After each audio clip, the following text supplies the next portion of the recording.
I can make your mind, taste your lips of wine, anytime, night or day.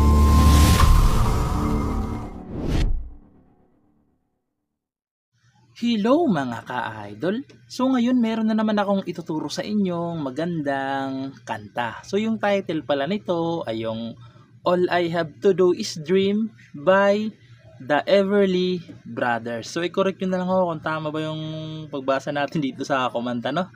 So itong kanta pala na ituturo natin ngayon is plucking. Okay, huwag kayong mag-alala kasi easy plucking lang naman tong ituturo natin, no? So kayang-kaya to ng mga beginners.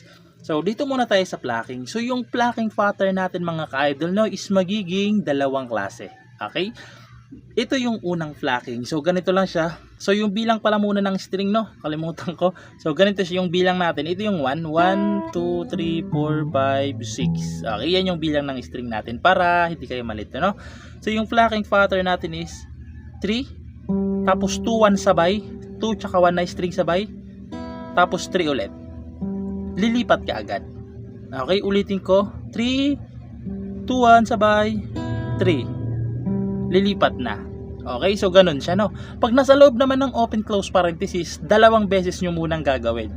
Okay, pag nasa loob ng open close parenthesis, dalawang beses muna. So ganito siya. 3, 2, 1, 3. Isa pa. 3, 2, 1, 3. Tsaka nalilipat pag nasa loob ng open close parenthesis. Okay, so mamaya ipapaliwanag ko sa chords, no? So yung base nya doon ko na lang sa chords ipapaliwanag, no? So ngayon proceed na tayo doon sa kanyang whole verse. So yung whole verse nya dyan, whole verse, makikita nyo yung chords may number sa taas, no? So meaning yan yung base nila. Okay? So, example dyan sa C is merong number 5. So, ibig sabihin, fifth string muna. Bago nyo gawin yung 3, 3, 2, 1, 3. Okay? Ulitin ko para hindi talaga kayo malito. Base muna ng C, yung number 5, may nakalagay na number 5. So, fifth string yan. Okay? 5 muna. Bago yung 3, 2, 1, 3. Tsaka nalilipat. Okay? So ulitin ko yung plucking natin. Pag nasa loob ng open close parenthesis, dalawang beses nyong gagawin, no? So example lang ko kayo sa C, no? Halimbawa lang yung C na may open close parenthesis na ganito na. 5, 3, 2, 1, 3. Isa pa. 5, 3, 2, 1, 3. Okay? Sample lang yan pag nasa loob ng open close parenthesis, no? So sana malinaw, no? So yung chords dyan sa verse ay C na may number 5. Okay, so yung C, fifth tuloy, nagkamali na ako kagad. Second string sa first fret, fourth string, tapos fifth string. Ayan yung C na may number 5. A minor na may number 5. So yung A minor second string, fourth tsaka third. Okay, A minor na may number 5. Tapos F na may number 5 rin. So yung F mga ka-idol is first fret na kabar. Sa second fret is third string. Sa third fret, fifth tsaka fourth string. F na may number 5. G na may number 6. Okay, so yung G, first, second, ayan. 6, fifth tsaka 6. Okay, G. Yung apat na chords na yun mga ka-idol is 7 times. Okay, 7 beses nyo siyang uulitin. No? So, yung 7 beses na yan, hindi pa kasama dyan yung kanyang kasama na pala, sorry. Kasama na dyan yung kanyang intro kasi yan din yung intro niya. So 7 times na yan, i-introhan, kasama na yung intro. Okay, yung intro is gawin nyo ng 2 beses. No? So, malinaw sana, no? Papasok mamaya pala yung open close parenthesis doon sa bridge. No? So, sasampulan ko na lang kayo para mas maintindihan nyo, no? Pero hindi kung matatapos, hindi natin masyadong habaan pala kasi baka makopyright tayo. So ganito siya, no, i-introhan ko para mas malinaw sa inyo. So ganito yung intro niya muna. Dream, dream, dream, dream, dream, dream, dream, dream. Tapos papasok na yung mismong lyrics. Okay, so doon na yun sa part na when I want you in my arms, when I want you Na na na la la la la la la na na na na na la la la na na na na na na na la la la. Okay? So 7 beses nyong gagawin yung 4 na chords na yan. Okay? Tapos babalikan nyo lang ulit yung verse. When I feel blue in the night and I need you. Okay?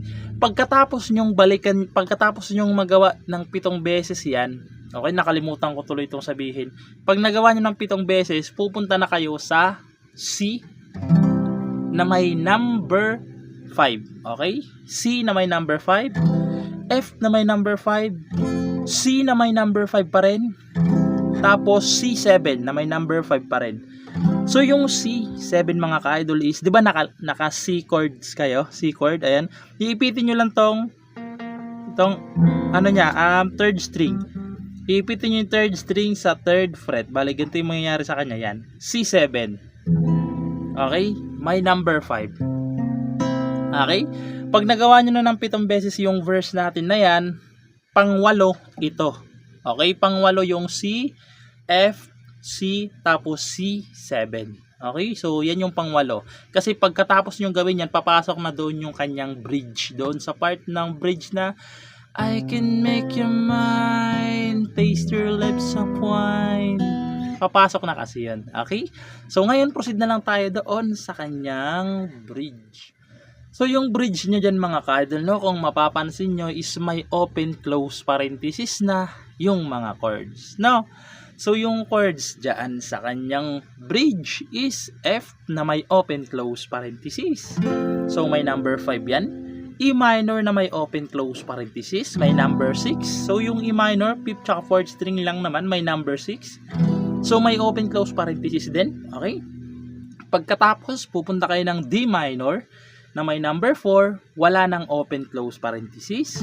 So, yung D minor, first string, third string, tsaka second string. Okay? Ayan. D minor na may number 4, wala nang open. G, wala nang open. C, wala nang open. C7, wala na ring open. Okay? Pagkatapos niyan, yung sa baba na chords naman. So, binukod ko yan kasi nagkaiba ulit sila ng chords, no? So, hindi sila nagkapareha. So, pagkatapos, yung sa baba na chords, babalik lang kayo ng F, E minor, D7.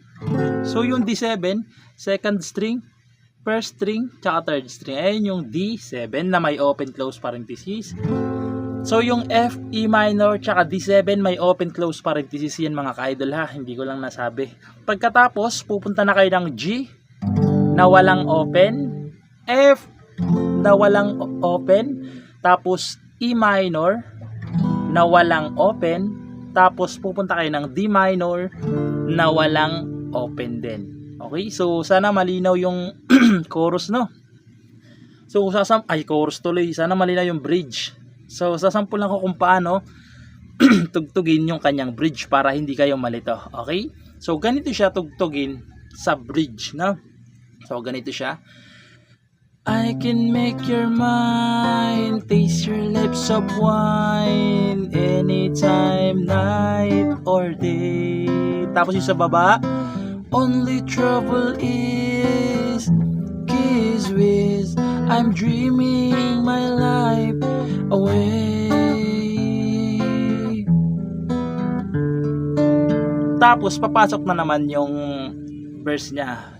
Dream, dream, dream, dream, dream. So papasok ulit yan. Okay? So yun lang naman, ganun lang naman siya kadaling tugtugin. Sana naintindihan nyo itong tutorial natin at nagustuhan nyo. At syempre, sa mga gustong mag-request dyan, comment lang kayo sa baba para magawa natin ang tutorial. And yun lang. Good luck sa bago nyong matututunan.